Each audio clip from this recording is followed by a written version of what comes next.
On va commencer ce petit déj. Déjà, merci beaucoup d'être présent aujourd'hui, d'avoir pu venir. Avec Nicolas, on est d'accord sur beaucoup de choses, à part le type de cette présentation qui a été très dur à trouver, n'est-ce pas? Mais pour le reste, on partage beaucoup de choses. Et c'est vrai qu'en discutant un petit peu ensemble du recrutement, que ce soit sur LinkedIn, je pense que vous y êtes aussi et vous voyez ce qui se passe, ou en off, eh bien, on s'est dit qu'on partageait quand même pas mal de constats ensemble et que ça vaudrait le coup de créer un événement pour vous en faire profiter et puis interagir avec vous sur ce sujet. On n'a pas pour prétention de vous apprendre à recruter, même vous faites sûrement bien mieux que nous. L'idée, c'est plutôt de dire à travers nos différentes expériences, à travers ce que l'on voit d'un ensemble de situations, pouvoir mettre en avant des redondances, des récurrences qui méritent d'être soulevées vraiment dans un objectif d'améliorer l'efficacité des équipes recrutement. Le constat vraiment qu'on a fait, il est surtout en termes d'hétérogénéité. Alors pas tant interorganisationnel, mais plutôt intra-organisationnel. C'est-à-dire qu'à chaque fois qu'on voit des équipes de recrutement dans une entreprise, on se rend compte qu'il y a quand même des décalages assez marquants entre des personnes qui peuvent débuter sur le job, des personnes qui sont beaucoup plus seniors, des personnes qui ont peut-être des formations, des expériences aussi qui sont différentes.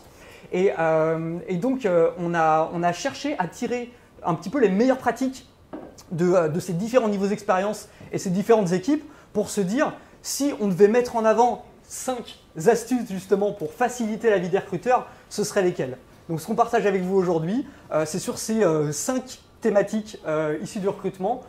Qu'est-ce qu'on a constaté et qu'est-ce qu'on vous propose en termes d'action pour améliorer, faciliter l'efficacité de vos équipes? On va être deux à animer cette présentation. Nicolas. Yes, Nicolas Galita. Qui me connaît déjà? J'ai encore du chemin à faire. Donc, je travaille à l'école du recrutement, qui est l'endroit qui vous héberge ici. En 3 secondes, c'est quoi l'école du recrutement? C'est une entreprise qui se dit que le recrutement mérite son école. On a tous été d'anciens recruteurs, plus ou moins longtemps. Moi, j'ai pas tenu longtemps en recruteur. J'étais un très mauvais recruteur.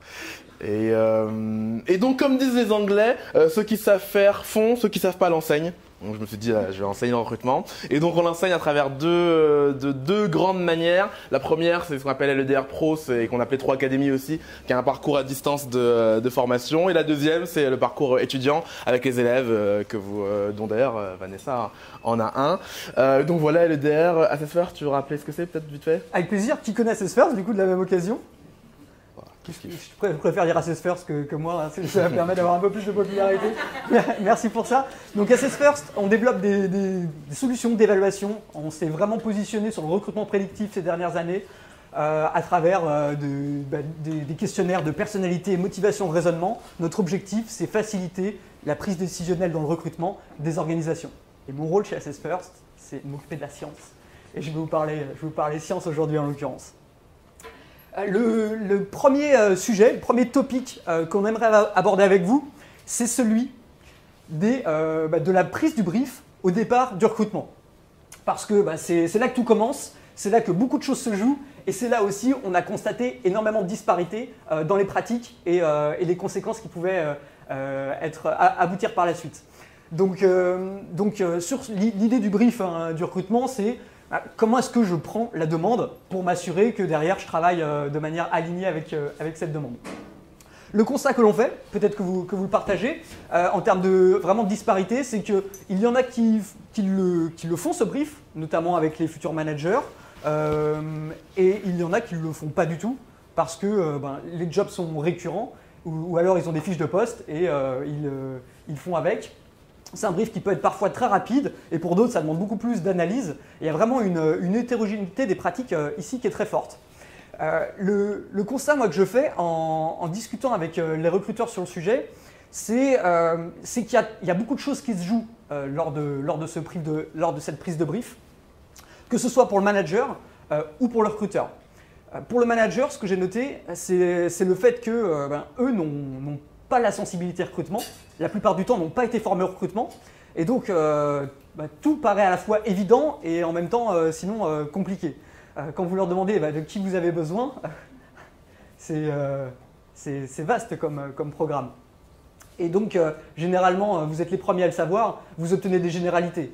Moi je veux quelqu'un qui soit à l'écoute, qui soit créatif, qui soit bien organisé, surtout qui puisse apprendre et avoir une ouverture d'esprit.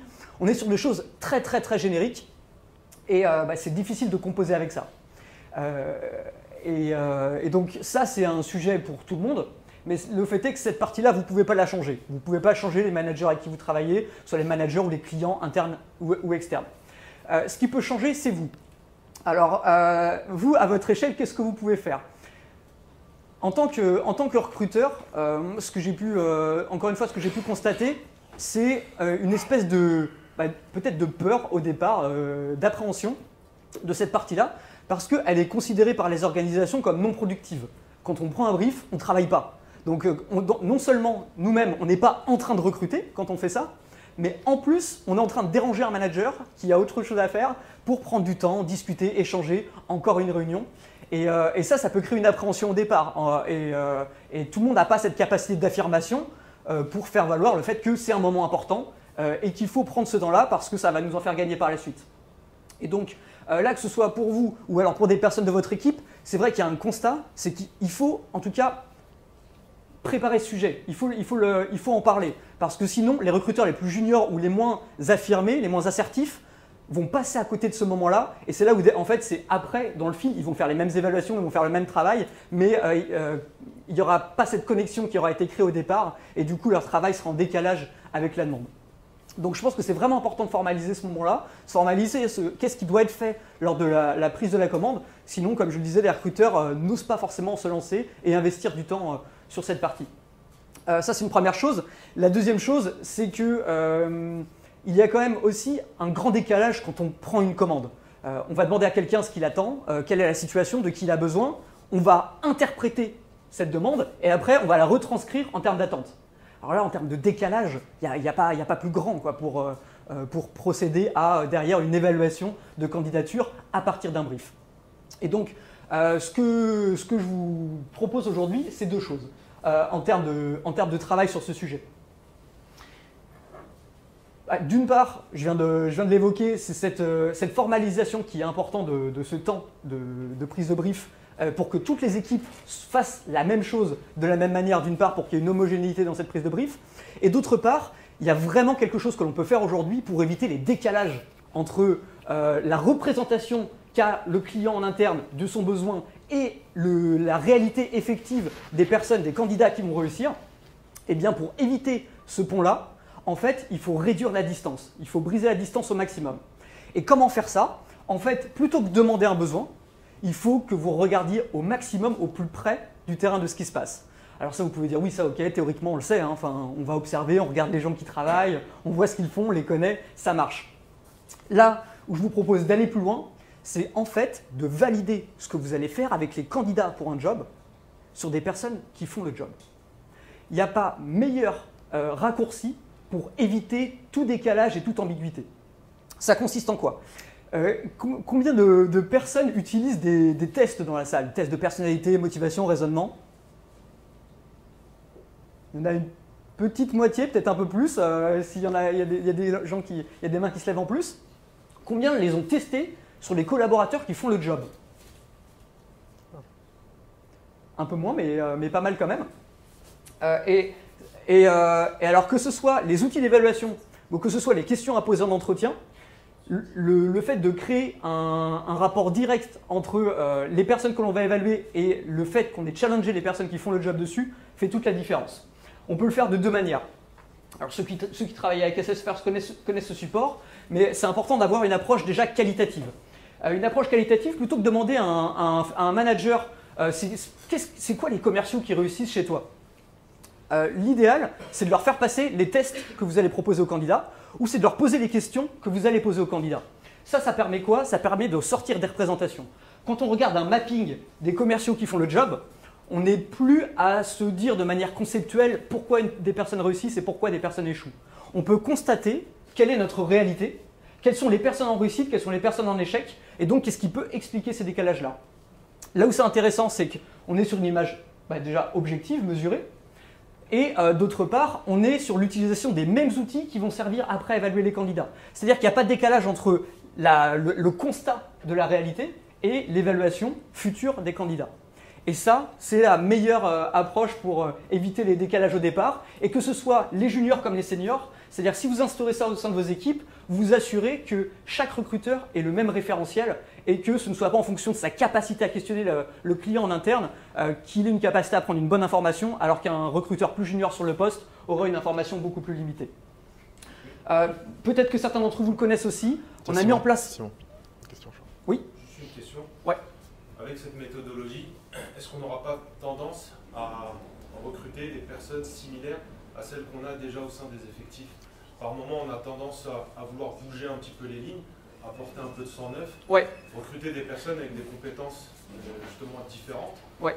qui pourront par la suite peut-être apporter différentes choses, un regain de motivation, etc. Mais en appliquant cette méthodologie-là, est-ce qu'on réduit pas un peu le champ des possibles?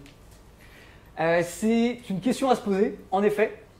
En regardant la réalité, est-ce qu'on ne reproduit pas finalement cette réalité-là? Est-ce qu'on ne reste pas dans l'existant? Dans ce que j'ai pu constater, cette approche-là, elle permet de faire le tri entre les représentations qu'on a de ce qu'il faut pour réussir dans le job. Par exemple, il faut tel diplôme ou telle expérience en soi, pour vraiment constater quels sont les critères fondamentaux qui sont partagés par les personnes en succès. Et en fait, c'est là où ça permet de faire le tri et de se centrer sur les facteurs clés à avoir, et par contre d'ouvrir le champ. Et quand je dis sortir des présentations, c'est ça. C'est se dire pourquoi est-ce qu'on attend tant d'expérience alors qu'il y a des personnes dans le job qui réussissent avec moins d'expérience. Donc sortir des présentations pour aller vraiment sur les réalités du terrain nécessaires. Je vais prendre un exemple très concret. Un manager, la diversité, c'est pas de recruter un manager qui n'a pas du tout de leadership, qui n'est pas du tout assertif, qui n'emmène pas du tout ses équipes. Pourtant, il va être différent des autres managers qui réussissent, ça c'est sûr. Mais c'est pas ça la diversité. La diversité, c'est prendre un manager dont on s'assure qu'il ait le leadership et qu'il soit capable d'emmener les équipes.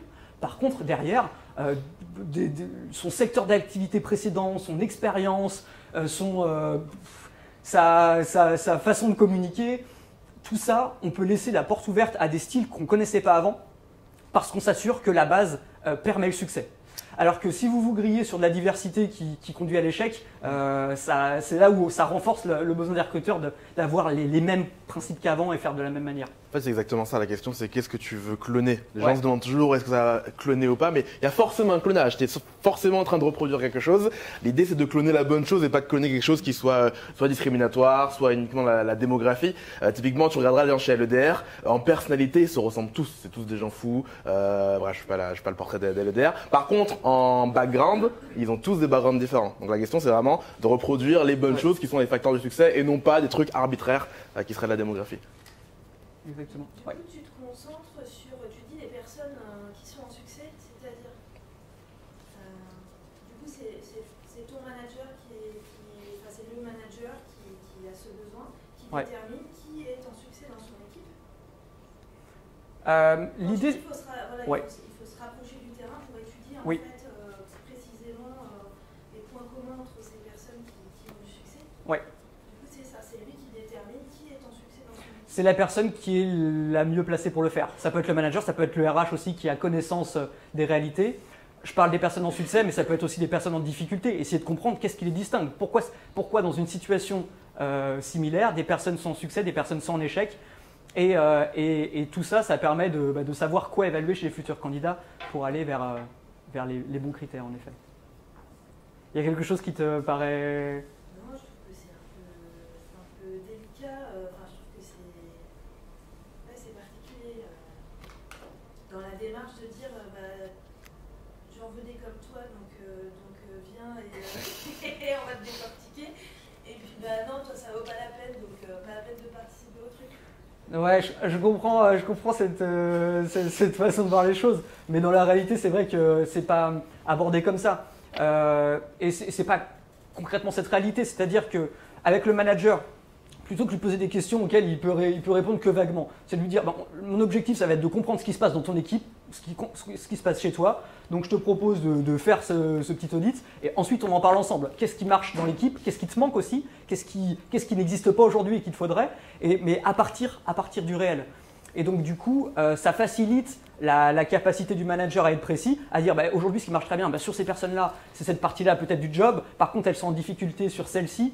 Et au-delà de dire il y a des personnes en succès, il y a des personnes en échec, c'est aussi comprendre pourquoi certaines personnes sont en succès sur une partie de l'activité, en difficulté sur d'autres, et de faire les liens avec ce qu'il faut mesurer chez les futurs candidats. Donc c'est beaucoup d'échanges, d'entretiens, c'est pas tellement de l'outil ça?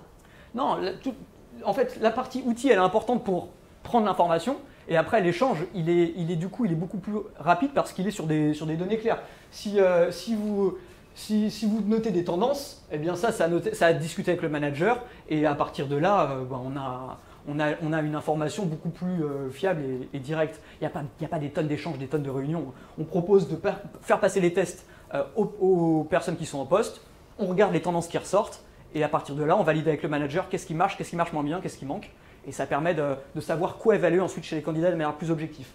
Il y a des outils aussi, on a développé un module qui permet, quand vous avez évalué les collaborateurs, quand vous pouvez évaluer leur niveau de performance, leur niveau d'attitude, d'aller générer un modèle prédictif qui permet d'identifier aujourd'hui quels sont les traits de personnalité, par exemple, qui facilitent le succès en poste, quels sont ceux au contraire qui peuvent poser un peu plus de problèmes, et donc mettre en lumière les réalités aussi du terrain et savoir sur quoi vous centrez chez les candidats.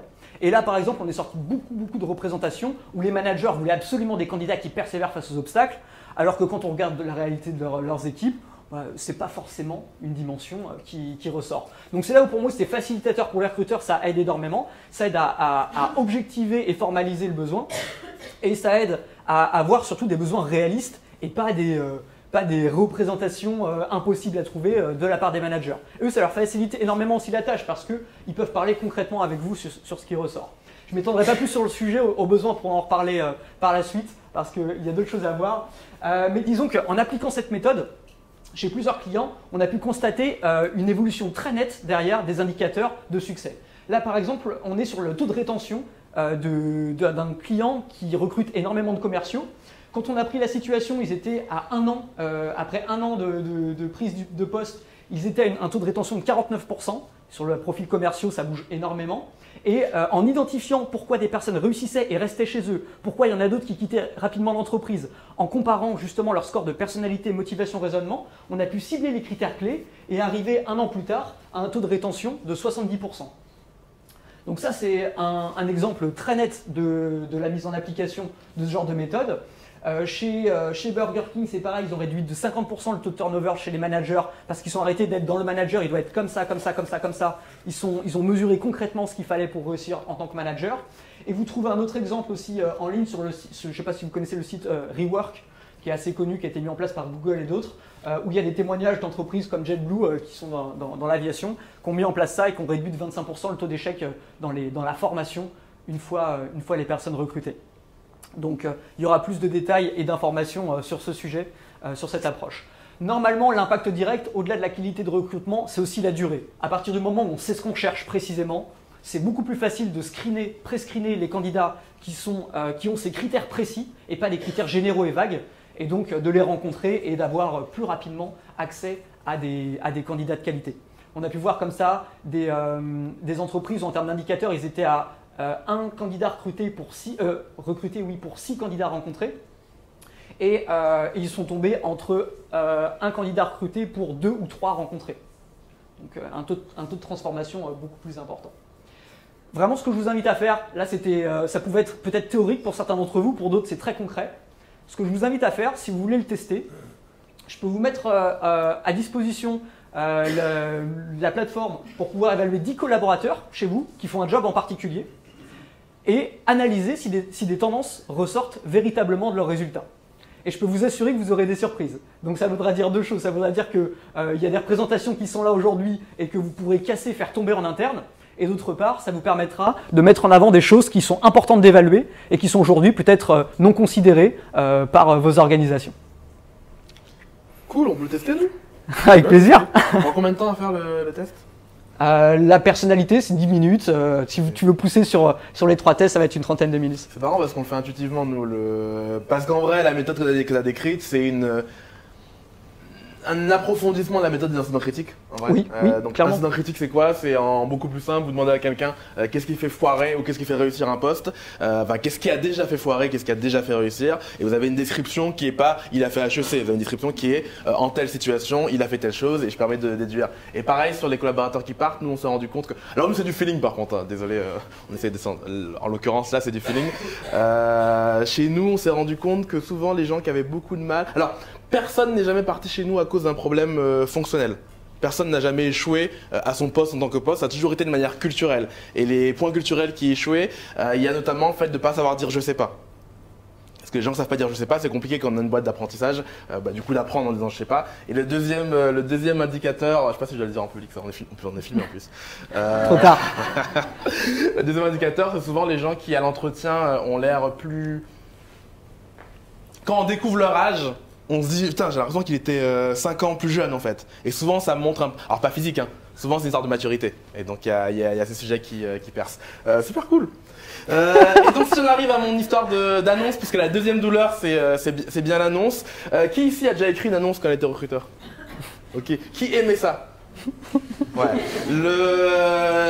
Pourquoi c'est mal fait en général? Vous avez trois grandes raisons de mal faire, enfin trois grandes dysfonctions de l'annonce. La première, c'est que les gens font des listes. D'accord? Au lieu de faire un texte articulé, ils font une liste. En plus, ils font une liste de courses. Qu'est-ce que j'aimerais voir? Tel truc, tel truc, tel truc, tel truc, tel truc, tel truc. C'est hyper chiant à lire. Le deuxième problème, c'est qu'elle est souvent égocentrée. Qu'est-ce que j'appelle égocentrée? Tu veux dire un truc? Non? Tu gradues ses cheveux? Qu'est-ce que j'appelle par égocentré? C'est je demande à la personne ce qu'elle doit être, le fameux mouton à 5 pattes, mais je dis pas moi ce que je peux offrir. Et le troisième souci, c'est qu'elle est souvent indigeste. Souvent les gens me disent ouais, je dois écrire des annonces plus courtes. En fait non, je dois écrire des annonces moins chiantes. Ça peut être très très court et toujours être indigeste en fait. Je dis toujours qu'il y a une grosse différence entre la longueur et la concision. Harry Potter, ça fait 4322 pages. Je sais parce que j'avais une conférencière là-dessus. Et pourtant, les gens lisent. Et pourtant, à la fin, ils sont quand même frustrés. Il y a des annonces qui font 2 pages, je peux vous dire, c'est plus compliqué à lire qu'Harry Potter. Pourquoi, selon moi, c'est comme ça? La première raison, c'est que les recruteurs se copient les uns sur les autres. C'est-à-dire qu'à force de voir les gens faire des mauvaises choses, on se dit que c'est normal. Parce qu'on l'a déjà vu ailleurs et du coup, on le recopie. Le deuxième problème, c'est ce que je vous ai dit, pour ça que je vous pose la question, c'est que les gens ne prennent pas de plaisir à écrire les annonces. Or, il y a un dicton de chez nous qui est « Si ton annonce est chiante à écrire, elle sera chiante à lire ». Conseil d'ailleurs que je donne aux candidats quand je les croise, si la lettre de motivation elle est chiante à écrire, elle sera chiante à lire. Il n'y a pas de secret. Et ça se sent à la lecture en fait, que vous avez pris du plaisir ou pas. Et pourquoi on ne prend pas de plaisir? Parce que justement on copie et en plus on n'est pas formé. Pourquoi je vous avais mis cette histoire de méthode des années 20? Parce que quand je me suis posé la question de comment se former aux annonces, mon problème c'est qu'il n'y avait pas beaucoup de littérature de recrutement. D'ailleurs de manière générale, il n'y a pas beaucoup de littérature de recrutement. Alors j'ai été voir ce que se faisait dans une autre discipline qui s'appelle le marketing que vous connaissez tous. Et il y a des livres, des bouquins qui datent des années 20, des années 30 qui racontent en fait comment ils en sont arrivés à ce travail d'écriture. Pour votre culture générale, si vous voulez le retrouver, on appelle ça le copywriting, alors avec un W et non pas avec un R. En français, la conception-rédaction. Et vous avez plein de conseils là-dessus. Et une fois qu'on suit ça, il y a matière à faire des choses plus intéressantes. Un des grands principes du marketing, c'est différencier les fonctionnalités et les bénéfices. C'est un truc qu'on ne sait pas faire dans les annonces. C'est quoi une fonctionnalité? Et d'ailleurs, les produits qui débutent, en général, sont mal vendus. Et comme ils sont mal vendus, ils sont vendus par liste de fonctionnalités. Vous êtes quasiment tous assez vieux pour avoir connu l'arrivée d'Internet et l'arrivée des ordis. Qui se rappelle des Pentium 2? Il n'y a que moi? Ah quand même, wow, les vrais geeks, les geeks de l'époque. Donc à l'époque, quand vous vendait un ordinateur, on vous disait Pentium 1, Pentium 2, c'était la puissance du processeur. Sauf que c'est pas vendeur, c'est une fonctionnalité. C'est quoi un bénéfice? C'est de dire, ok, grâce au Pentium 2, tu pourras aller sur Internet en moins de 3 minutes, ce qui était un temps énorme à l'époque. Tu pourras télécharger un film en moins de 4 jours, ce qui était encore un temps énorme à l'époque. Voilà la différence du coup entre fonctionnalité et bénéfice. Là, je vous ai mis un exercice que j'ai volé dans un livre de marketing. Un crayon à papier. Si je regarde, une des premières fonctionnalités, c'est que c'est un cylindre en bois hexagonal. Ok. Le cylindre en bois, c'est quoi comme bénéfice pour mon client? C'est que je peux le tailler. Hexagonal, c'est quoi le bénéfice pour le client? C'est ça roule pas de mon bureau. Vous voyez la différence entre la fonctionnalité et le bénéfice que ça apporte? Pareil sur un ordi, si je vous dis que l'ordi il a une webcam, c'est quoi le bénéfice? On va voir si les gens m'écoutent. Fonction, il a une webcam 722 par 300 pixels. C'est quoi le bénéfice? C'est quoi un des bénéfices possibles? Avec qui? Voilà, avec mes employés, alors avec mes amis. Vous voyez, le bénéfice doit être vraiment décrit de manière concrète à l'échelle individuelle. Si jamais je vous dis qu'il a une batterie de 10 heures, c'est si tu es un étudiant, tu pourras l'amener dans un amphi et pas avoir à le recharger. Et c'est pareil pour une annonce. C'est-à-dire que plutôt que de dire typiquement un truc qui revient toujours, c'est le chiffre d'affaires. D'accord, mais le chiffre d'affaires, ça apporte quoi concrètement? De savoir que la boîte fait 100 millions. Est-ce que c'est la sécurité de l'emploi? Est-ce que c'est le prestige de la boîte? Voilà, comment je décris concrètement le bénéfice à la personne quand je lui parle. Et vous inquiétez pas, vous inquiétez pas, si inquiétez-vous, c'est quelque chose qui est très dur à maîtriser. On a beau le dire, c'est là-dessus c'est sur ça qu'échouent 90% des gens quand ils écrivent des textes en marketing, même des marketeurs. Je vous ai mis, parce qu'on va vous remettre le support et des cadeaux à la fin. Donc dans les cadeaux, je vous ai mis une vidéo qui est extraite de Mad Men. Tout le monde voit ce que c'est Mad Men, la série. Et dans Mad Men, il y a un passage justement où ils font la différence entre bénéfices et fonctionnalités. Et le client n'arrive pas à comprendre qu'en fait, donc c'est un truc que c'est Kodak qui projette. Je vois qu'il y a des gens qui ont vraiment lu la série. Une espèce de roue avec des photos. Et eux, ils voulaient l'appeler la roue justement et avoir un discours très technique, le nombre de photos. Don Draper arrive en leur disant non, en fait le bénéfice client, c'est la nostalgie. Je peux voir le passé, donc c'est une machine à remonter le temps. Voilà la différence entre parler en fonctionnalité et parler en bénéfice. Deuxième truc que vous pourrez apprendre, et ça je vous le remettrai, vous inquiétez pas. Je trouve un article de Social Talent qui explique quelques principes justement d'écriture d'annonce. Et ils ont une formule qu'ils ont appelée Success.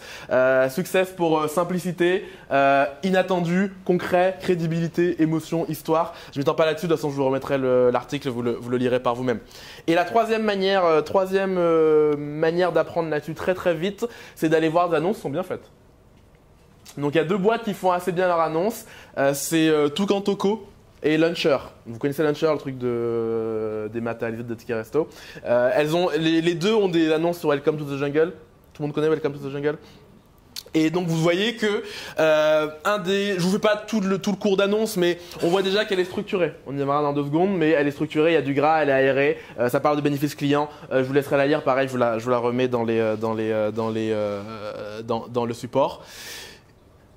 Et en indicateur, en fait, sur l'annonce, vous en avez 3. C'est à quel point les équipes prennent du plaisir. Croyez-moi, je sais que vous ne me croyez pas. Il est possible de prendre du plaisir en écrivant des annonces. Vraiment. La deuxième indicateur, c'est le taux d'échec que vous avez. À quel point les candidatures que vous avez sont non pertinentes.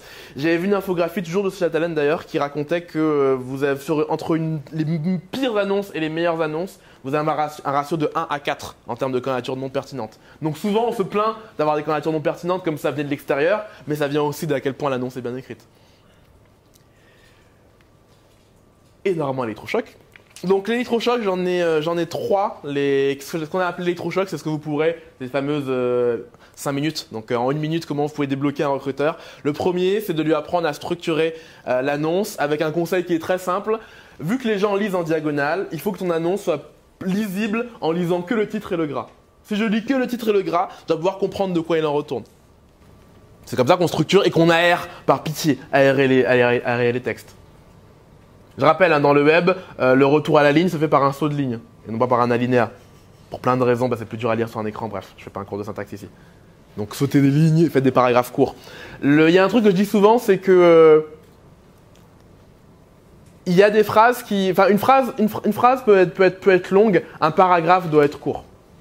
Dans une annonce, les paragraphes doivent être courts et doivent pouvoir aérer la copie et permettre aux gens qui lisent en diagonale en fait de lire en diagonale. L'électrochoc numéro 2, il est simple. Ce que je vous ai dit tout à l'heure, c'est bénéfice contre fonctionnalité. Dire à la personne, ok, essaye de penser candidat. Qu'est-ce que je lui apporte? C'est bien ton annonce, mais why should I care? Pourquoi ça m'intéresse mon annonce? Pourquoi tu me parles? Il y a plein d'annonces, je lis à la fin, ok, c'est ce que tu veux, mais qu'est-ce que tu me promets? Souvent, je vais aussi loin dans les conseils à dire aux gens, écris carrément en toutes lettres dans un titre ce que tu peux attendre de nous. Il y a plein de boîtes qui le font ou ce que vous pouvez attendre de nous si vous voyez les candidats. Qu'est-ce qu'on vous propose? Et l'écrire en toutes lettres. Chez nous, vous aurez, je sais pas, une liberté. On va faire LEDR. Chez LEDR, qu'est-ce que vous avez? Vous avez une liberté. Vous allez apprendre beaucoup. Vous avez, tous vos livres sont offerts. Parce qu'on est une boîte qui un focus sur l'apprentissage. Donc on se dit, ok, on offre tous les livres à nos collaborateurs. T'as un livre à acheter, j'achète chez. Voilà. Donc c'est ça qu'on t'offre. Et ensuite, vous pouvez demander. Règle de base de la vie. On donne pour offrir. Et d'ailleurs, ce qui est marrant, et ça m'amène au troisième point, c'est qu'on ne ferait jamais ça dans la vraie vie. Prenez une annonce et dites-la dans la vraie vie, c'est tout de suite très très très asocial. On ne ferait pas une liste de courses comme ça. D'ailleurs, quand vous voyez un candidat sur un forum, vous n'allez pas en lui disant bonjour, nous sommes Assess First, leader de l'évaluation, etc., etc. Vous ne parlez jamais comme ça, vous parlez comme des êtres humains. Donc le troisième électrochoc, c'est de relire à haute voix. Il n'y a rien de mieux que de relire à haute voix. Il y a deux raisons pour ça. C'est qu'en relisant à haute voix, déjà, vous verrez où sont les moments où la copie, elle bute, où l'écriture bute. Vous allez voir les moments où quand vous lisez, ça accroche. Si ça accroche à l'oral, c'est que même quand la personne le pense dans sa tête, ça va accrocher. Donc vous pourrez fluidifier. Et deuxième gros conseil que je vous donne, c'est que chaque recruteur ait un binôme attitré de relecture. C'est-à-dire que je relis tes annonces, tu relis mes annonces. C'est pas compliqué, hein. Les annonces, en fait, c'est un des sujets qui est très marrant quand je vais en entreprise pour faire une formation annonce. Autant le sourcing, les gens peuvent avoir du mal à savoir quoi faire, autant l'annonce, il suffit de leur montrer une annonce à eux et ils savent qu'est-ce qui va pas. D'ailleurs, souvent les gens me disent non, mais c'est pas une annonce de chez nous, tu l'as inventée. Non, j'ai pas que ça à faire, les gars. C'est vraiment sur votre site. Donc la plupart des gens savent en fait en relisant. Donc faites-les relire à quelqu'un d'autre qui est votre binôme attitré, comme ça vous relisez ces trucs et il relit vos trucs. Et même dans la vie, si j'étends le sujet de la conférence, je vous invite à avoir un binôme de relecture. Moi, j'ai un binôme de relecture, ça s'appelle Mélissa Nassau. Tout ce que je fais, elle le relit. Ça permet d'avoir un recul sur ce qu'on fait et de pouvoir s'améliorer. Ça va, j'ai perdu personne sur les annonces? Une petite question. Dis-moi. Quand ta direction n'est pas d'accord avec ta façon d'écrire? Quand ta direction n'est pas d'accord avec ta façon d'écrire, donne-moi un exemple. Tout simplement, moi je m'adresse à une population tech, donc j'utilise un petit peu leur langage. Leur langage. Mais sauf qu'ils veulent être conditionnés aux fonctions annonces traditionnelles. Donc je suis obligé de passer par d'autres supports, ma propre page personnelle pour écrire mes propres annonces. Mais je ne peux pas l'utiliser le support recrutement. Quelle tristesse, je sens ta douleur. Ouais. Je compatis avec ta douleur. Je ne sais pas s'il y a vraiment Comment on peut éduquer Je sais pas s'il y a vraiment une solution. Première chose, tu peux faire une annonce comme tu veux. Non, comme tu fais, et regarder si le taux il est meilleur de retour. Ouais, le taux, il est meilleur. Et tu peux le prouver ou pas? Je leur prouve, je leur montre. Et ils te disent non, on s'en fout. Non, c'est trop. Je me dis, t'as pété un câble. C'est trop. Parce que moi, j'aime bien écrire, mais j'écris un peu sur le ton humoristique. Je pars dans des délires. J'utilise Game of Thrones, j'utilise des délires. Ok, alors j'ai un conseil pour toi quand même. Alors j'ai déjà je compatis avec toi parce qu'en fait t'es dans la galère. T'es en train de me dire ma voiture est dans le fossé. Comment je fais pour pas aller dans le fossé? En fait t'es déjà dans le fossé. Comment on peut un peu réparer? T'as d'autres manières que l'humour pour écrire une bonne annonce. C'est un exemple. Donc essaye d'écrire. Ce que tu peux essayer de faire, c'est écrire une annonce bien faite, genre structurée, aérée, etc. Mais toujours en restant très sérieux et voir ce qu'ils en disent. T'as toujours un mur? Voilà, t'as un mur. J'ai un autre problème, nous, sur lequel on est Dis-moi. confronté, je pense que je ne dois pas être le seul dans l'organisation, c'est qu'on a un service marketing, un service com, qui nous impose des bandeaux. C'est ça. Notamment la présentation de l'entreprise. Et au-delà de ça, c'est qu'on a essayé de faire différemment, mais ils vont voir. Et quand ils trouvent une annonce qui ne respecte pas ce qu'ils ont dit, alors là, c'est... Jeu de pouvoir. Jeu de pouvoir. De quoi tu dis? Les SEO, ils veulent qu'on écrive de telle manière, et si on ne met pas les mots, ben on ne sera pas référencé, et forcément, ça ne passera pas au market, et donc on est censuré en fait. Petite confidence, toujours devant caméra, le SEO est une arnaque, mais ça reste entre nous. Pour répondre à ta question des bandeaux marketing, encore une fois pareil, j'ai pas de solution magique. Par contre, je sais qu'avec un client du CAC 40, je donne pas son nom, mais on avait travaillé, il nous avait appelé en nous disant la même chose, et on s'est dit ok, ce qu'on va faire, c'est qu'on va prendre les présentations d'entreprise. D'ailleurs, c'est moi qui les fais, ce qui est marrant, c'est que c'est moi qui écris leurs présentations d'entreprise. Et j'ai réécrit chacune des 6 filiales la présentation d'annonce, on l'a présenté au marketing, qu'il a accepté, et on les a intégrés dans la décision. Et comme on les a intégrés, on les a pas pris en traître, bah on a réussi à avancer avec eux. Donc je sais pas comment et organiser ta boîte. Moi, si vous voulez un livre là-dessus, sur les jeux de pouvoir. Il y a un livre qui est génial qui s'appelle Comment faire tomber un dictateur quand on est tout petit, seul et sans armes. Et c'est pas une blague. Quand je l'ai vu, je croyais que c'était une blague. C'est pas une blague, c'est vraiment quelqu'un qui a fait tomber un dictateur quand on était petit, tout seul et sans armes. C'est le mec qui a fait tomber Milosevic en Serbie. Et il raconte. Alors pourquoi je vous parle de ça? Parce que en fait, les jeux de pouvoir sont les mêmes, que ça soit pour faire tomber un dictateur, ou que ça soit pour faire passer des idées dans une boîte, parce que moi j'utilisais le principe chez LEDR.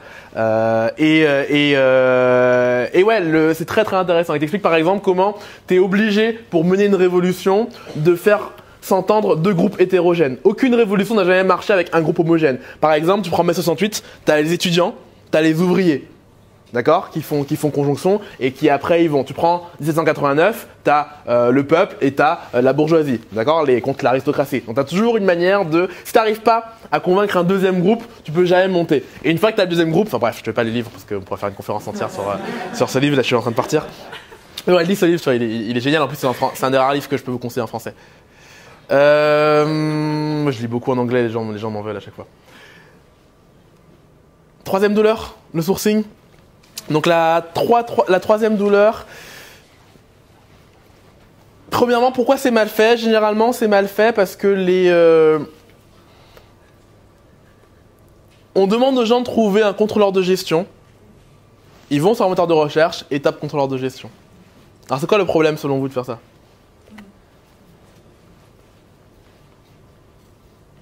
C'est quoi le gros problème quand on fait ça? Alors déjà, oui, tu rates des synonymes, ça c'est clair. Tu rates des synonymes, mais il y a pire encore que ça. Il l'a déjà fait.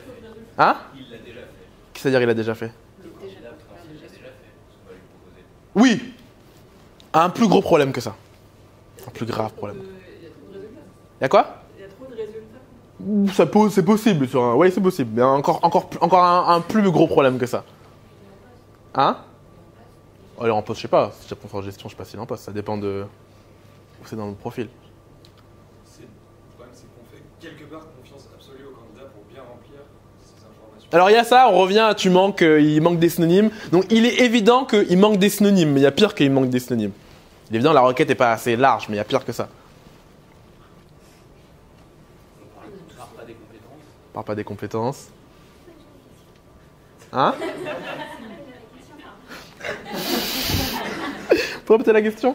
La question c'est quel est le problème en fait quand tu as une recherche et on te demande de trouver, je sais pas, un contrôleur de gestion, de taper juste contrôleur de gestion, c'est-à-dire la requête, ce qu'on appelle la requête triviale. C'est quoi le problème de la requête triviale? On a évoqué un premier problème qui est qu'elle ne couvre pas les synonymes, ça c'est sûr, mais il y a pire que ça. C'est pas très imprécis. Pas de qualitatif, hein? C'est très imprécis. C'est très imprécis, mais ça revient à l'histoire de synonymes. C'est discriminant. C'est discriminant, ou je sais pas. Ah oui, d'accord. Il peut Mais mettre c'est- contrôleur de gestion, mais il n'est pas du tout contrôleur de gestion. Il pourrait aussi. Il y a vraiment le gros problème de la requête triviale. Alors tout ce que vous avez dit est évidemment juste. Hein. Mais selon moi, le vrai gros problème de la requête triviale, c'est que tout le monde la tape. Et que donc vous allez tomber sur les profils que tout le monde approche. Parce que effectivement, vous aviez raison quand vous me dites, si j'imagine que mon périmètre de candidat, c'est un cercle comme ça, effectivement, en faisant contrôleur de gestion uniquement, vous avez un petit cercle. Vous n'avez pas tout le monde, notamment vous n'avez pas le contrôleur E. D'accord? Mais non seulement c'est un petit cercle, mais en plus tout le monde tape dedans. C'est pas comme si les gens tapaient dans des petits cercles différents. Ils tapent tous dans le même. Donc en tapant contrôleur de gestion, vous tombez sur les mêmes profils qui sont tout le temps sollicités. C'est moins grave sur un métier pas pénurique. Sur un développeur iPhone, vous tombez sur le mec que tout le monde approche. Le mec ou la nana. C'est clair pour tout le monde? Le deuxième gros dysfonctionnement, c'est que les gens se jettent directement dans la recherche. Il n'y a rien de pire que d'aller directement sur un ordi, se jeter dans la recherche, on y revient dans 2 secondes. Et le troisième problème, c'est que les gens ne font pas de sourcing. Je m'en suis rendu compte avec horreur quand j'ai rejoint la formation. Parce que moi, à la base, chez Recruteur, je faisais que du sourcing. Quand Laurent qui a fondé cette boîte, m'a appelé pour venir, je lui ai dit, mais moi, j'ai rien à apprendre aux gens. Et en fait, je me suis rendu compte que ce que je pensais qui était le niveau 1 de l'enseignement, c'est même pas le niveau... c'est le niveau 4, en fait, chez nous. Donc, juste les fondamentaux du sourcing, la plupart des gens ne font pas de sourcing. Et aller sur Monster et taper contrôleur de gestion, j'appelle pas ça du sourcing. Par définition, si ma petite sœur peut le faire sans formation, c'est pas du sourcing. Le Pourquoi tout ça? Premièrement, encore une fois, information, les gens ne sont pas formés au sourcing. Le deuxième point, c'est que les gens ont souvent un dégoût de la matière. Malheureusement, mais d'ailleurs, c'est ce qui se passe dans plein d'entreprises, surtout les ESN. Alors, s'il y a des gens qui sont dans des ESN aujourd'hui, ce que je dis est vrai pour tous les ESN autres que les leurs. Surtout dans les ESN, vous avez beaucoup cette tendance à mettre des jeunes sur une CVTech et à les faire sourcer juste sur du Monster. Ce qui est le truc le plus traumatisant pour un sourceur, parce que vous ne faites rien d'intéressant. Alors pour plein de raisons, parce qu'une ESN est structurée de manière particulière, notamment il y a des commerciaux, bref, je fais pas un cours de ESN.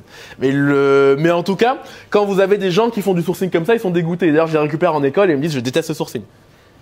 Qu'est-ce que t'as fait? Bah oui, d'accord, ok, moi aussi j'aurais détesté. Et le troisième pourquoi de ces malfaits, c'est que les gens ont une peur de la technique. Ils ont l'impression que le sourcing est technique. En vrai, c'est pas si technique que ça. En vrai, c'est une question de le sourcing, c'est d'abord qu'est-ce que je veux, comment je le trouve. J'ai connu des recruteurs qui recrutent en boîte de nuit. D'ailleurs, on a fait venir une recruteuse qui recrutait, elle veut débaucher des gens, des développeurs, donc elle va dans le bar qui est pas loin de leur entreprise, elle s'y met, elle fait genre qu'elle est là au hasard, elle discute avec enfin, c'est incroyable ce qu'elle fait. Bella t'a raconté? Parce que Bella était là. Et vraiment, elle recrute des gens comme ça dans des bars. Et elle vient chaque semaine, elle revient en disant qu'elle est nouvelle.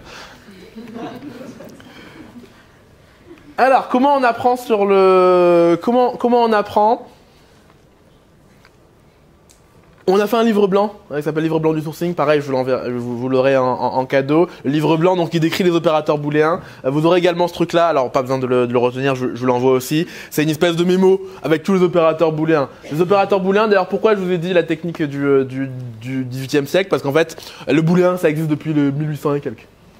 Et il y a rien de compliqué. Faut juste réussir à passer le cap qui est on apprend une nouvelle langue. C'est vrai, vous apprenez une nouvelle langue, mais c'est une langue qui a 10 mots.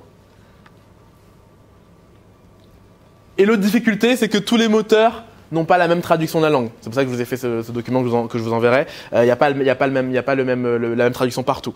Le deuxième moyen d'apprendre, c'est un truc qui s'appelle Sourcing Game, qui est hyper bien fait, qui est pas fait par nous. C'est un Anglais qui l'a fait, c'est un recruteur d'ailleurs, qui a écrit un livre pas mal, qui s'appelle Full Stack Recruiter, pour apprendre les techniques de sourcing. Et je suis allé au SOSU. Quelqu'un connaît le SOSU? Ah, il y a des geeks du sourcing. Le SOSU, c'est une conférence mondiale du sourcing. Et donc oui, il existe des conférences mondiales du sourcing avec des gens fans de sourcing, car oui, il existe des fans de sourcing. Et il racontait qu'en fait, il y a plusieurs entreprises qui l'ont mis en place comme test de compétences pour les recruteurs. Et ils ont fait une vraie corrélation entre la capacité à faire ce jeu et après la compétence en sourcing derrière. Alors que pourtant le jeu est assez ludique, hein, vous verrez, hein, c'est pas du end, du or et du not, c'est vous avez une photo, faut la retrouver, vous avez une énigme, comment voilà, c'est vraiment des jeux pour développer le réflexe de sourceur. Et le dernier truc d'apprentissage, je vous ai mis un article que j'ai écrit qui s'appelle 10 accroches pour vos messages d'approche. Pourquoi je vous l'ai mis? Parce que le sourcing, c'est pas que l'identification. Souvent, on pense sourcing, identification, mais ça sert à rien d'identifier des gens si vous n'êtes pas capable de leur donner envie de vous répondre. C'est une des grosses erreurs que les gens font en sourcing, c'est qu'ils sont capables de faire des listes de candidats, ils sont pas capables de leur donner envie de venir.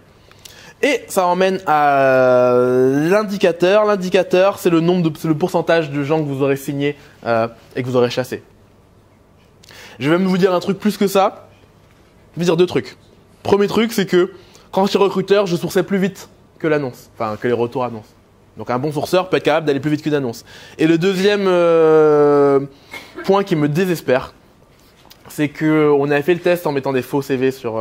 Alors, des gens ont mis mon CV de développeur Java sur Monster, quelqu'un qui me voulait beaucoup de mal, et j'ai reçu 80 sollicitations en 5 jours. Et ce que j'ai remarqué, c'est que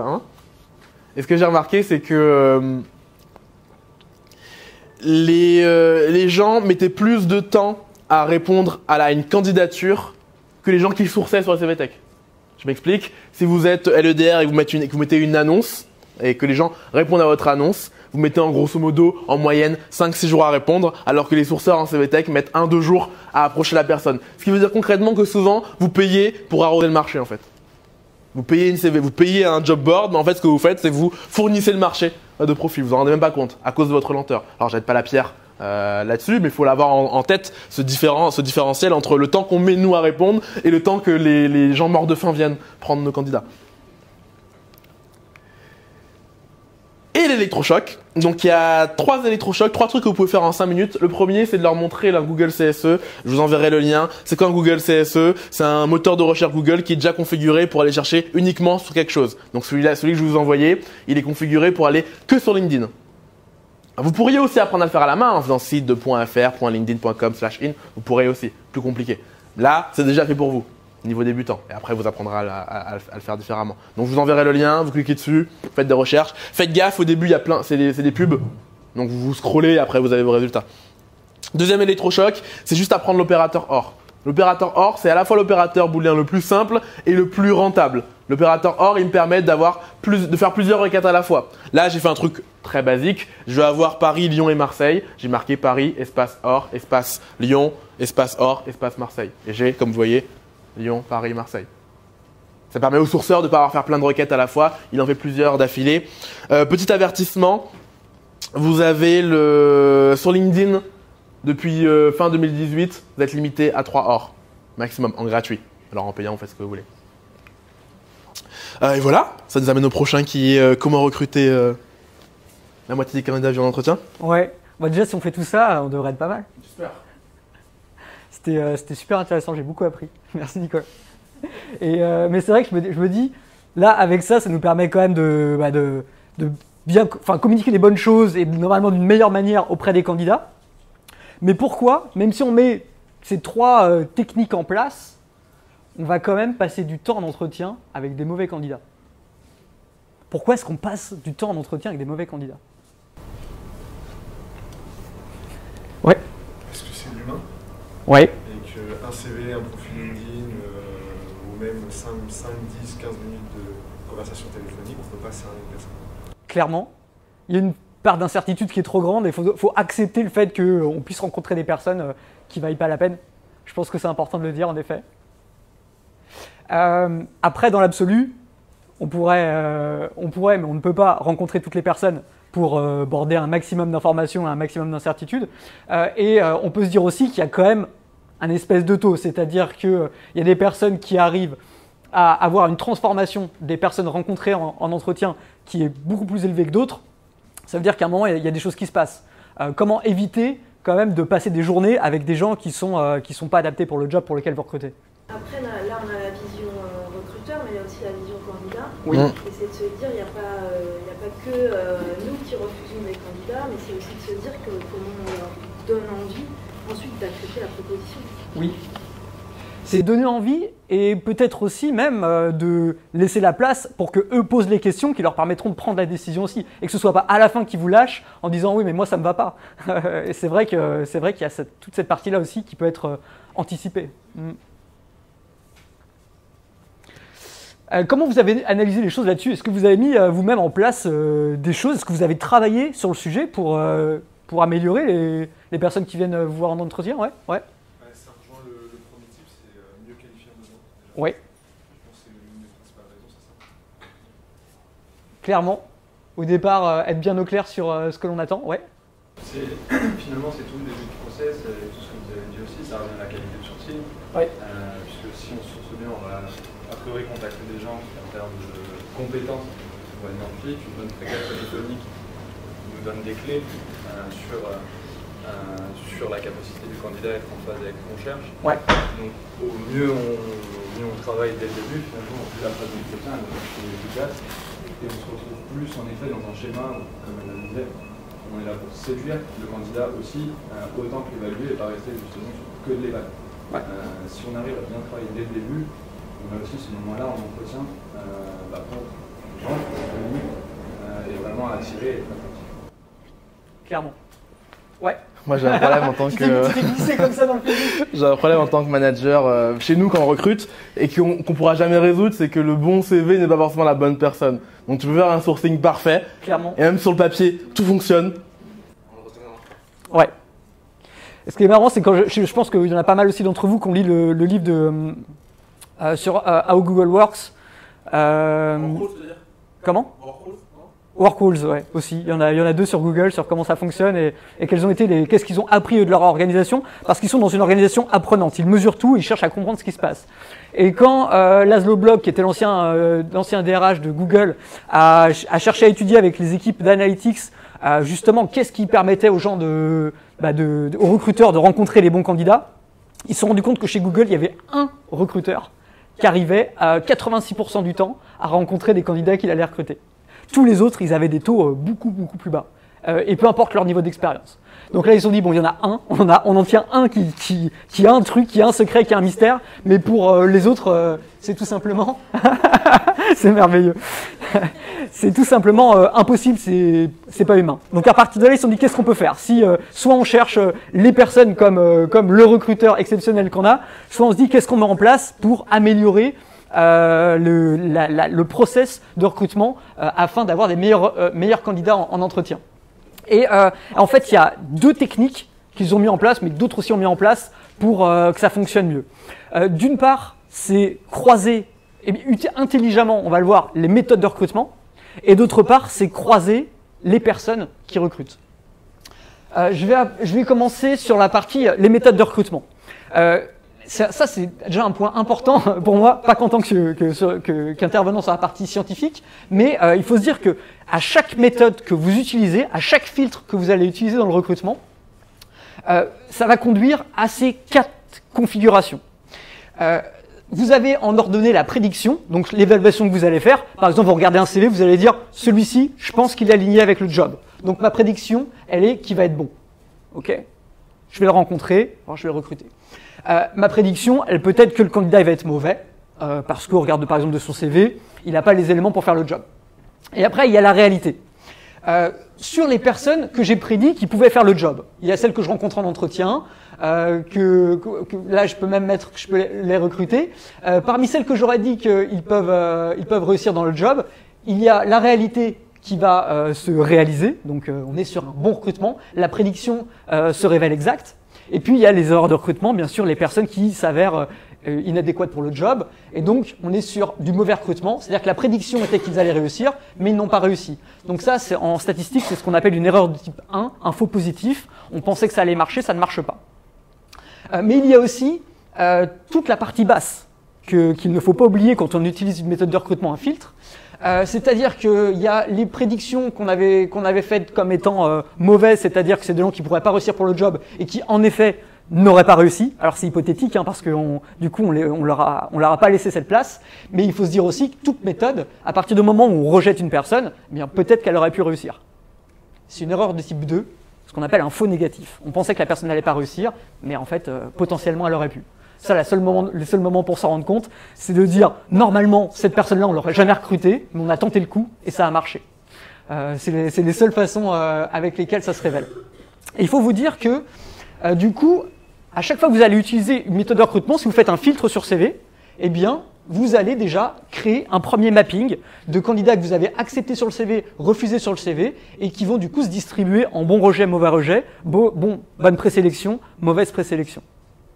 Et l'objectif du coup des organisations et des méthodologies de recrutement qui fonctionnent bien, c'est d'aligner un ensemble de filtres en partant des plus faciles à utiliser au départ parce qu'on est limité en temps, sinon on mettrait l'entretien en filtre dès le départ et on aurait des meilleurs retours. Mais c'est utiliser la bonne information au départ pour limiter au maximum les mauvais rejets, parce que c'est dommage, c'est des gens qu'on rencontre pas, alors qu'en fait ça aurait été génial de les rencontrer, et les personnes que l'on rencontre alors qu'on n'aurait pas dû les rencontrer. Je dis limiter parce que c'est impossible d'avoir un taux de 100%. Et donc, qu'est-ce que vous avez à disposition pour ça ? Eh bien, vous avez à disposition un ensemble de méthodes de recrutement, de critères à utiliser pour dire oui ou non à différents moments de la candidature.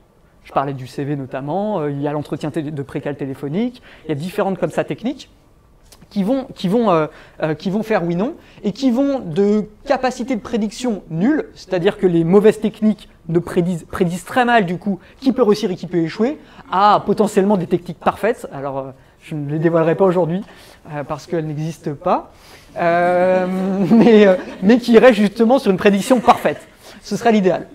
D'après vous, qu'est-ce qu'on retrouve comme information très peu prédictives de la future capacité de succès. Ça veut dire que si on les utilise, eh bien, quand on va dire je veux rencontrer un candidat, ou en tout cas je veux aller plus loin avec un candidat, on va souvent se tromper, on va avoir des bons, mais aussi on va avoir des mauvais, et quand on rejette un candidat, il y a forte chance aussi de rejeter potentiellement de bons. Quelles sont les techniques qui sont peu prédictives du succès aujourd'hui dans le recrutement? Les années d'expérience, en effet, c'est pas au top du classement. L'astrologie, c'est bien d'en parler. L'astrologie. Merci pour moi. Tu rigoles, on en rencontre deux parce que t'as à fond en graphologie et là on démarre pas. Vraiment, il y a encore des gens qui sont. J'ai vu hier sur LinkedIn quelqu'un qui était fier de poster son diplôme de graphologue. Ouais, j'ai vu un anachronisme flagrant, quoi. C'est complètement dingue. Mais la réalité, elle est là. C'est clair que c'est quelque chose d'éprouvé. Astrologie, graphologie, on est proche de zéro. Donc, dépensez votre argent plus intelligemment qu'à ce niveau-là. Si on utilise l'astrologie pour dire oui ou non à un candidat, c'est comme lancer une pièce, quoi, clairement. C'est quand même super fun. Tu te dis, ah, t'es Capricorne. C'est quand même super. C'est quand même vachement fun, je pense pas le faire. J'en profite. Je suis souvent en Russie. En Russie, ils croient vraiment beaucoup quand même à la compatibilité des signes astrologiques. Et dans leur ATS, ils ont créé dans les ATS, ils ont créé un système qui, à partir de la date de naissance du candidat qui scrape sur les CV, ils arrivent à afficher son signe et dire s'il est compatible avec le manager. Je leur dis, mais c'est pas interdit ça? Bah non. Après, la recruteuse m'a dit, moi j'y crois pas trop, mais c'est possible. Donc là on en rigole et c'est super de pouvoir en rigoler parce que dans la réalité, c'est encore quelque chose qui peut exister. Ok. Les années d'expérience, en effet, ça arrive juste après. Alors dans la réalité, quand on regarde les méta-analyses sur le sujet, entre 0 et 3 ans d'expérience, il y a quand même un gros incrément à prendre quelqu'un qui a justement 3 ans d'expérience. Mais au-delà de 3 ans d'expérience attendue, l'incrément il est beaucoup plus limité. Donc c'est très légitime d'attendre quand même un minimum d'expérience de 3 ans pour certains postes qui méritent un recul, mais au-delà, c'est extrêmement discutable. Qu'est-ce qu'on peut avoir? Je vais pas vous tous les passer en questionnement, mais d'après vous, quelles sont les méthodes les plus prédictives du futur succès des candidats? Les mises en situation. Mm-hmm. Ouais. L'échange avec l'un de ses pairs, chez nous, dans l'organisation, par exemple. Oui, le fait de le rapprocher de quelqu'un qui fait le job, quelqu'un qui peut évaluer son rapprochement avec les exigences qu'on va avoir avec lui. Ouais. Ça se rapporte, c'est pas totalement les mises en situation, mais en fait, on se rapproche de ça. On se rapproche de la réalité du terrain et confronter le candidat à plus de réalité, très clairement. Il y a une méthode qui dépasse celle-ci, qui est jusque-là la plus connue comme étant effectivement la plus valide pour prédire le succès. Est-ce que vous la connaissez? Basé sur les facteurs clés de succès. Ouais. Est-ce que tu peux développer? Prendre un cas concret dans l'entreprise de successful et puis transposer sur un candidat. Ouais. Je sais pas si je suis clair. Clair, pas très précis, mais clair. donc oui, sur le principe. Après, est-ce qu'il y a des personnes qui veulent préciser un peu qu'est-ce qu'elles pensent être le plus puissant? La correspondance entre le job et les leviers de motivation du candidat. Ouais, ça c'est un facteur très fort aussi et qui est souvent mis de côté. Alors que clairement, c'est ce qui peut être à l'origine aussi après du fait que le candidat ne s'y retrouve pas dans le job parce qu'il ça n'a pas rencontré ses motivations.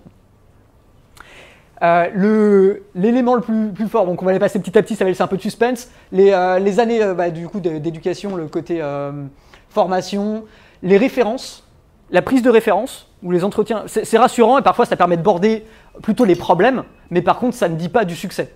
Je dis pas qu'il faut pas le faire parce qu'au regard de ce qui a été quand même, enfin ce que j'ai lu sur le sujet, c'est quand même un élément qui peut être intéressant, mais pas pour prédire le succès, plutôt pour limiter les zones d'incertitude qui pourraient exister.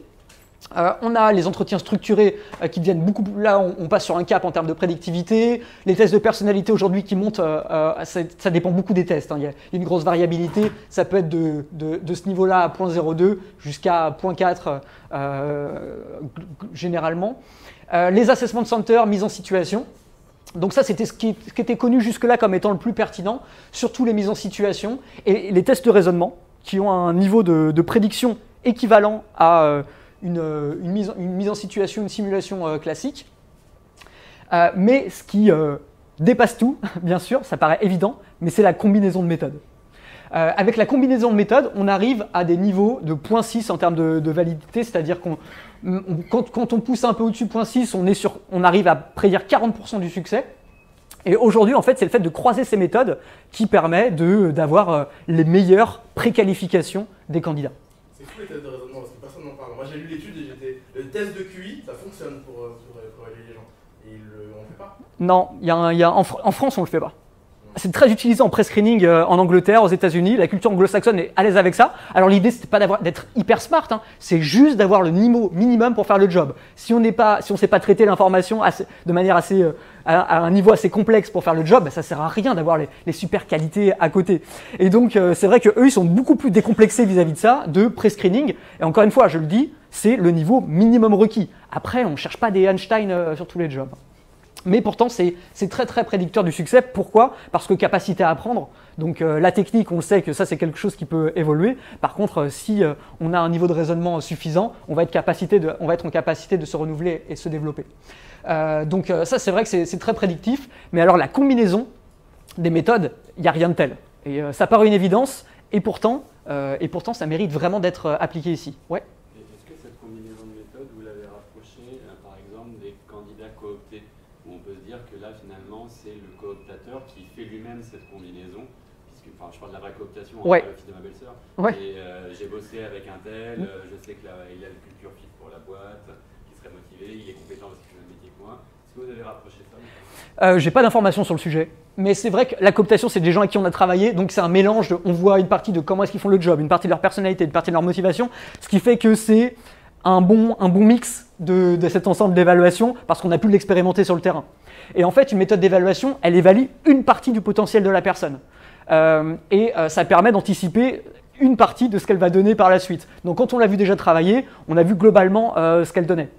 Par contre, quand on utilise des méthodes autres, c'est vrai qu'en les combinant, ça rapproche de cette connaissance de la personne en situation. On est là-dessus. L'erreur sur le sujet, beaucoup utilisent de plus en plus différentes méthodes d'évaluation. L'erreur qui reste faite aujourd'hui, c'est qu'on les utilise, on va dire, plutôt en parallèle que de manière séquentielle. En parallèle, on prend un peu toutes les informations qu'on a pu avoir sur un candidat. Donc déjà qu'il y en a beaucoup en soi et on essaie d'en border un maximum histoire de dire on n'a rien oublié, on n'a rien mis de côté. Et on fait une synthèse de tout ça, notamment en entretien. L'entretien vient faire une synthèse de toutes ces informations pour se dire bon, à partir de tout ce qu'on a vu, c'est oui ou c'est non. Mais je sais pas comment vous faites pour tenir vos journées de travail, mais faire ça avec chaque candidat, c'est c'est hyper compliqué. C'est-à-dire qu'on ne tient pas la charge cognitive et on n'arrive pas à rester pertinent dans le processus décisionnel si on essaie à un moment de tout synthétiser. Alors que la meilleure pratique, c'est de les mettre plutôt bout à bout. C'est quoi le critère éliminatoire de base pour l'entretien? C'est ce qu'on fait en précal téléphonique. Hein. C'est quoi vraiment l'éliminatoire? Eh bien ça, on le met au début du process. Comme ça, le oui-non, il est propre. Et on écrème comme ça petit à petit avec les éléments dont on est les plus sûrs jusqu'aux éléments les plus durs à évaluer. Le côté culture fit, le côté est-ce qu'on va s'entendre ensemble, ça, ça on le verra en entretien. Mais affiner au maximum, méthode par méthode, et pas chercher à tout faire en même temps et essayer de faire une synthèse globale où là on va se dire oui ok le test d'aptitude il est peut-être pas très bon mais en même temps c'est une super personnalité donc ça me plaît quand même et essayer comme ça de tout poser et puis finalement dire de manière optimiste allez on tente le coup. Et ça c'est vraiment ce qui marche le moins. Alors que combiner les méthodes les unes à la suite des autres, c'est vraiment garant d'une meilleure qualité du coup. Et l'entretien, comme c'est chronophage, arrive souvent en fin de processus. Eh bien, si avant vous avez mis les filtres petit à petit sur les bons critères, vous allez rencontrer des candidats beaucoup plus dans la plaque. Avant de comprendre cette slide, du coup, vraiment l'idée qui a été mise en place par Google et d'autres, c'est comprendre quels sont au bon moment les critères de oui/non qui permettent de mettre le moins de côté possible des candidats qui auraient pu réussir dans le job et d'évincer au maximum des candidats sur lesquels on va perdre vraiment du temps pour eux et pour nous dans l'entretien. Ouais. Et autre critère, alors qui n'est peut-être pas du tout utilisé par Google, mais qu'on utilise beaucoup en France, ouais. C'est quoi son diplôme? Oui. Est-ce qu'il a fait un campus cible, est-ce qu'il a fait une grande école, etc. Oui. Est-ce que vous avez une idée pareil de la prédictivité de ce genre de critères? C'est là. Le diplôme, globalement, c'est à 0.2, c'est ridicule. Et le problème aujourd'hui, c'est qu'on... C'est les années d'éducation, c'est-à-dire qu'il peut aussi bien avoir fait un diplôme universitaire que HEC. Et oui. Un manager en France va dire « Ah, il a fait HEC, c'est sûr, il va être bon. » Non, ouais, donc Il y a clairement des décalages. L'année d'éducation, la différence d'école, on la tient un peu ici. Hein. J'ai pas fait de distinction, mais ça vole pas beaucoup plus haut quand on regarde les méta-analyses. Et donc, c'est clair que ce qui est intéressant de regarder ici, c'est ce qu'on utilise en pré-screening, généralement, c'est le CV. Le CV, ce qu'on retrouve dedans, c'est les années d'expérience que la personne a faites, ses références justement, le diplôme qui est tant attendu. Mais ça, c'est peu prédictif. C'est-à-dire que derrière, on perd du temps avec des personnes qui n'en valent pas la peine. Et au contraire, on évince des personnes qu'on aurait pu rencontrer. Alors que si on tape dans les éléments plus du côté test de raisonnement, alors test, je sais que chez Google, ils le font par téléphone. Par exemple, le premier entretien téléphonique, le but, c'est de tester le raisonnement des candidats. Et à partir de là, si la personne passe le filtre, on va la rencontrer, on va tester autre chose. Mais ils ne testent rien d'autre, parce qu'ils savent que s'il n'y a pas ça, le reste, ça ne vaut pas la peine. Et donc, c'est vraiment, point par point, aligner les critères les plus prédictifs à ceux qui sont les plus durs à évaluer en fin de process. Ouais. Après, c'est intéressant parce qu'effectivement, dans les pays où la formation et le diplôme est moins important, du coup, ils sont beaucoup plus ouverts, mais à un moment donné, il faut bien faire un filtre au départ. Donc là, il y a les tests. Okay. Moi, je suis contente parce qu'aujourd'hui, je suis dans une structure qui fait plus attention à ça et je trouve que c'est génial. En revanche, effectivement, il faut trouver un moyen du coup de filtrer en amont. Moi, ma question, c'est quand on va chercher les candidats, du coup, moi, j'ai une petite réticence à leur dire, dès le départ, en fait, on a galéré en fait pour les trouver, on a galéré pour rentrer en contact avec eux, on a galéré pour leur dire, leur donner envie de venir, etc. Et en fait, je leur mets un test, quoi. Ouais. Donc, moi, la question du test que je trouve intéressante, alors, test de personnalité, j'ai pas trop de conviction, je me pose des questions. Il faut l'éprouver. Plutôt, peut-être des tests techniques ou quoi que ce soit. Ouais. Mais du coup, pour des candidats qui ont envie de rentrer chez nous absolument, je me dis OK. Par contre, quelqu'un que je vais chercher et que je vais convaincre de venir, je me vois mal lui dire bon tiens, je te fais passer un test. En fait, alors, clairement de prime abord, c'est sûr. Après, il faut se dire, le candidat de la même manière, il n'a pas envie de perdre son temps.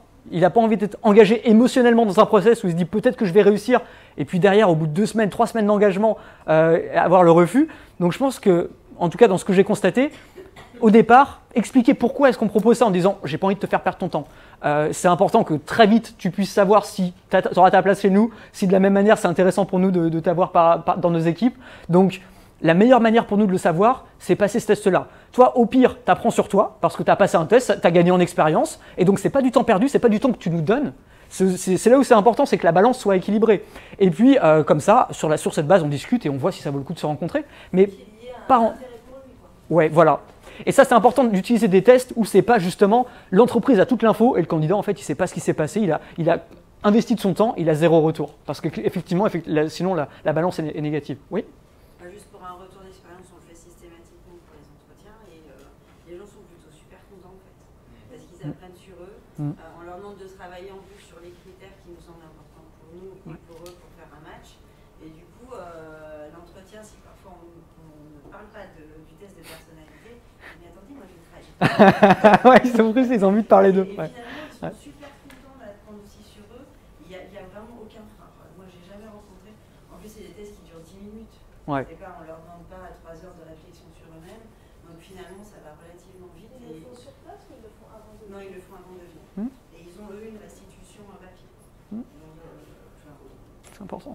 Et du coup, personnellement, pour eux, ils se disent qu'ils apprennent aussi, que c'est un moment pour eux d'apprendre. Exactement. La meilleure reco là-dessus, je vais vous laisser la parole. La meilleure reco pour moi, c'est test d'aptitude, test technique. Ça, on sait que ça marche très bien. Test de personnalité, j'ai vu des gens utiliser des tests de personnalité quand je regardais les données qu'ils avaient recueilles sur leur directeur, par exemple, de magasin. Il y a des tests de personnalité qui donnaient rien, qui ne distinguaient pas pourquoi les gens réussissaient ou pas. Alors que quand on étudie avec de la part d'autres tests, ils arrivent à détecter les différences. Et dans ce cas-là, ils sont légitimes à être utilisés. C'est là où il faut éprouver les méthodes, comme je disais tout à l'heure sur les collaborateurs, pour dire oui, ça vaut le coup de le faire passer en amont parce que là, c'est flagrant ce que ça peut nous apprendre. Oui.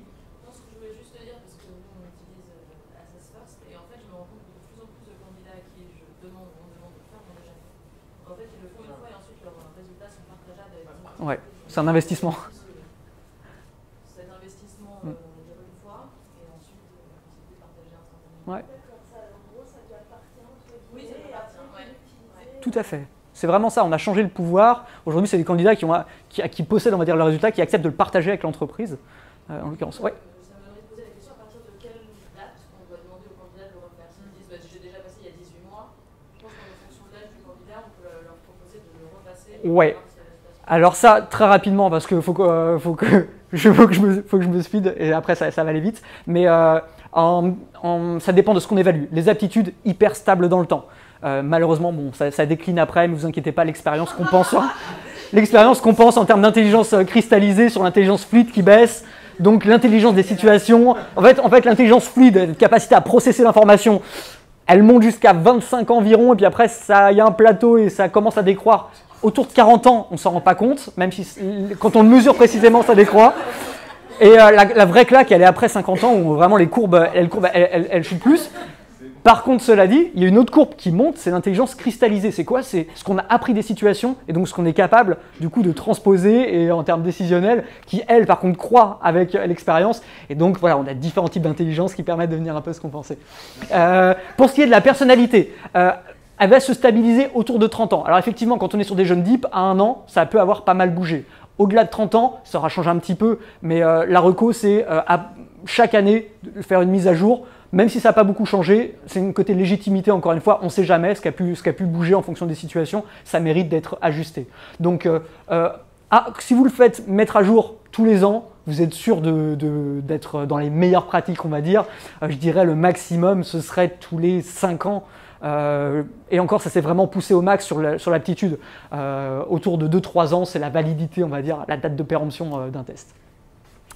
Donc, pour reprendre le fil. Donc, aligner les bonnes méthodes, les plus prédictives, les unes à la suite des autres. Ensuite, ce que constatait Google, mais d'autres aussi, sur le site Rework qui est écrit ici, là, vous pouvez retrouver ces données-là. En fait, c'est le nombre d'intervieweurs idéal. Combien de personnes il faut pour prendre une bonne décision? Je vous l'ai dit tout à l'heure, chez Google, il y en a un qui tout seul arrive à targeter les bons candidats. Mais en général, dans une entreprise normale, qu'est-ce que c'est? Il y a 3 situations. Ils ont étudié en bleu les easy cases, c'est-à-dire que les cas de recrutement où, en mettant une assemblée de recruteurs, tout le monde était d'accord pour dire quels étaient les candidats qui sortaient du lot. Et bien pour cela, effectivement, qu'il y ait un recruteur ou 10 recruteurs, au final, le taux de succès, il reste très fort. C'est-à-dire que s'il n'y a qu'un recruteur, il y a 16% d'erreurs sur ce type de recrutement. Si vous en mettez 4, il n'y en a plus que 4%. Mais vous voyez que déjà, on part très haut. Donc dans les cas où c'est très facile, il y a des jobs où c'est beaucoup plus facile de dire quels sont les bons profils et les mauvais profils. Il y a moins besoin de personnes. Par contre, plus on va sur des cas complexes de recrutement de profil, et c'est de plus en plus vos réalités, hein, et plus ça va être important de mettre plusieurs recruteurs, donc que ce soit des recruteurs ou même des managers, mais plusieurs personnes dans la boucle pour assurer la décision. Et dans les études qui ont été faites par les psychologues qui font de l'analyse comportementale et décisionnelle, leur reco, c'est de mettre au minimum 3 personnes dans la boucle. À 3 personnes qui sont d'accord, qui ont le même avis sur une candidature, vous limitez pas mal la marge d'erreur. Une personne, par exemple, sur un job complexe, les profils sont complexes, si un recruteur prend la décision seul, il va se tromper une fois sur 2. Alors que s'ils sont 3, bon, il va se tromper, il va gagner on va gagner un peu plus en certitude. Donc ça, c'est l'idéal. Après, mettre 4 personnes dans la boucle, 5 personnes dans la boucle, 6 personnes dans la boucle, l'incrément est très très faible. Donc ça, c'est important juste de le savoir aussi en termes de façon de s'organiser dans les équipes. Mais avoir 3 personnes qui ont un avis positif, c'est aussi border la prise décisionnelle de manière plus qualitative sur les entretiens. Opérationnel ou RH, ça, enfin... Ouais.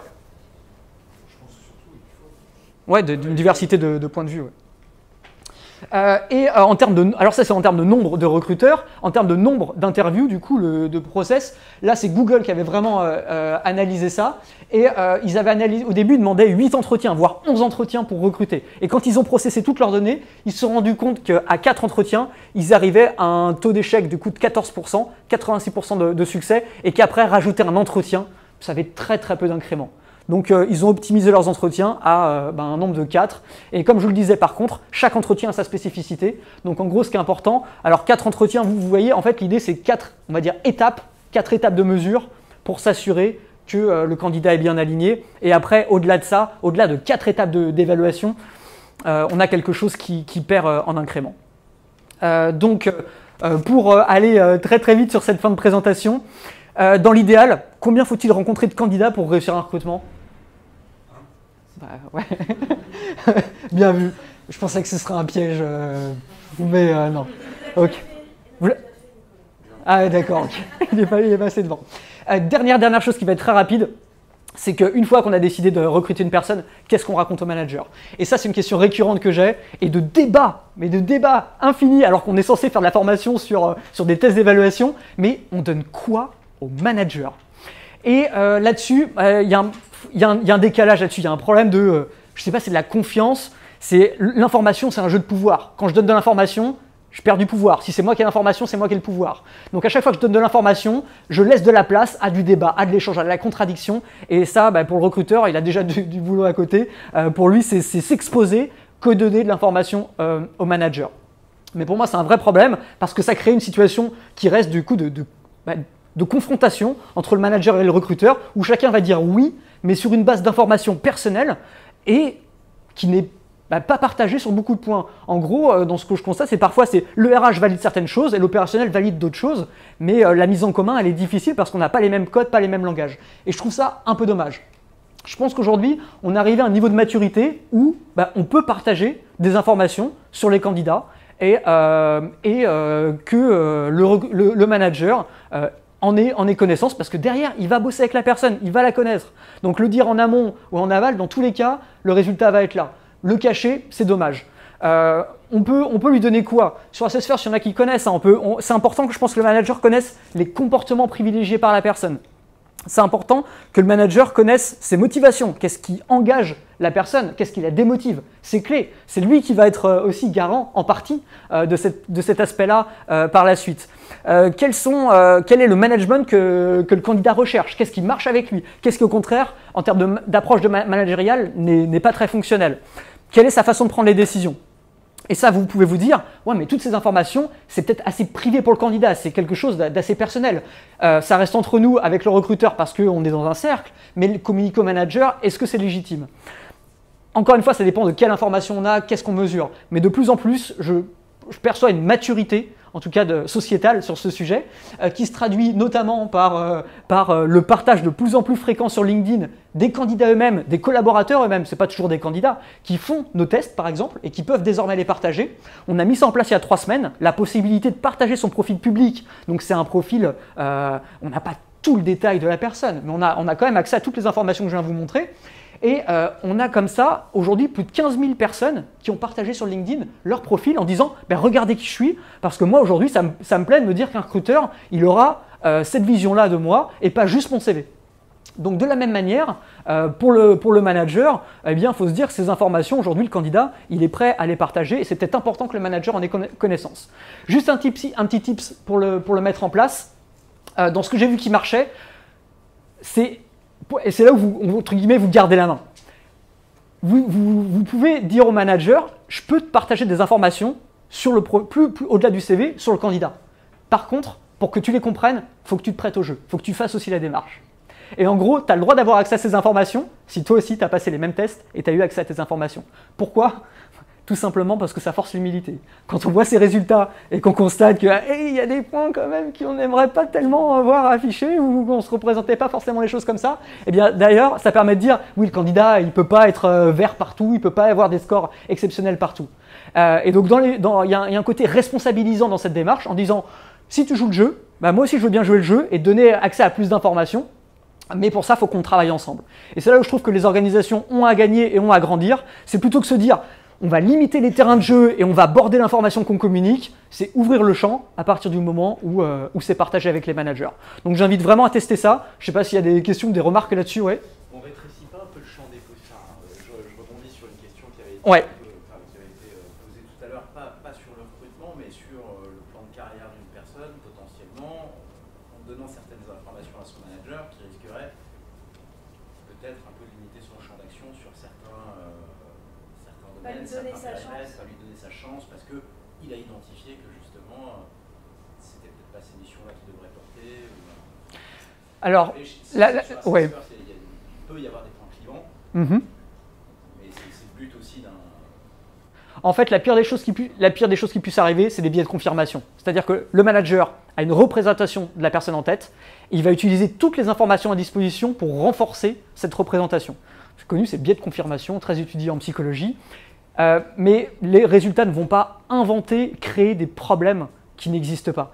Quelqu'un qui l'a passé lui-même aussi, qui a vu les limites, les choses à ajuster, le recul, va pas s'inventer des problèmes sur les candidats. Donc en fait, pour moi, ça révèle. Donc à la limite, il vaut mieux le savoir, parce que le manager va dire « Non, mais moi je pense qu'il n'est pas capable à cause de… » Au moins, vous savez que le manager pense que la personne n'est pas capable, et à la limite, vous pouvez en discuter avec elle, plutôt que ça reste sous-jacent. Après, c'est peut-être, je ne sais pas si je suis totalement idéal sur le sujet, mais j'ai jamais vu de problème créé en tout cas à partir de ça. Peut-être que ça peut les révéler. Mais effectivement, on tranche quoi. Ouais. Mais ce qui est pas nécessairement mal. Cool. Allez, en 10 minutes pour… de toute façon, je ne pose pas mal de questions, on ne fera pas la séance de questions, mais vous avez beaucoup de questions, mais ne restez pas encore me couper sur les questions. Et donc, en fait, la surprise, c'est qu'il y a une 6e douleur. À votre avis, c'est quoi?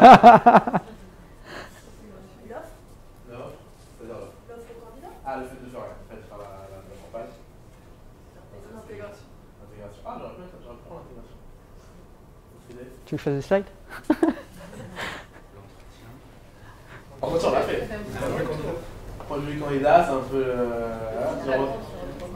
retour. Rien d'autre?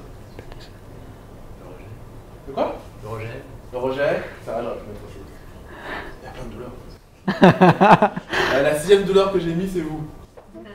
C'est-à-dire le manager du recruteur. C'est comment nous on peut faire pour être le plus facilitant possible auprès des équipes et qu'est-ce qu'on peut faire de mal. Alors qu'est-ce qu'on a identifié que souvent les managers peuvent faire de mal, c'est qu'ils n'ont pas l'idée de la difficulté d'un recrutement.